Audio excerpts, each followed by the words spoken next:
Mismong si Governor Nino Soteroy Jr. ang nangunay og tunol sa hinabang sa mga residente nga apektado sa grabing baha sa Davao Oriental. Kuyog ni Uy ang mga personahe sa Provincial Social Welfare and Development Office, Provincial Disaster Risk Reduction and Management Office ug LGU Katiil ato sa distribution kaganihang buntag Enero 17. Mukabat sa 300 ka mga pamilya gikan sa Barangay San Antonio, San Alfonso, San Rafael, Poblasyon ug Abihod sa Katiil nakasamtangang anaa sa mga evacuation center ang gitunulan og food packs ug mga supply. Gawas sa Katiil, apektado sa kalamidad ang munisipyo sa Caraga, Baganga ug Buston sa probinsya. Padayon ang relief operation sa mga local government unit aron matabangan ang mga apektadong residente. Sa Davao de Oro, kapin 1,200 ka mga pamilya sab gikan sa lungsod sa Nabunturan, Compostela ug New Bataan nga naapektuhan sa baha ang gipang-apod-apuran og family food packs sa Department of Social Welfare and Development kun DSWD. Padayon sab ang distribution sa mga hinabang sa ubang barangay ug lungsod sa probinsya. Nagpadayon ang monitoring sa Provincial ug Municipal Disaster Risk Reduction and Management Office sa lakat sa panahon nga hatod sa shearline hilabi na nga bagang gihapon kayo ang dag-um.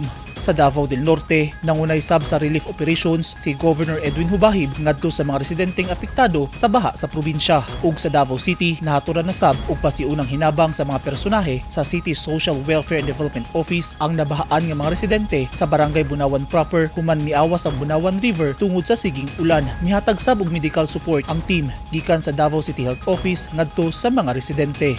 Eugene Hinutan, Newsline Philippines. Stay safe.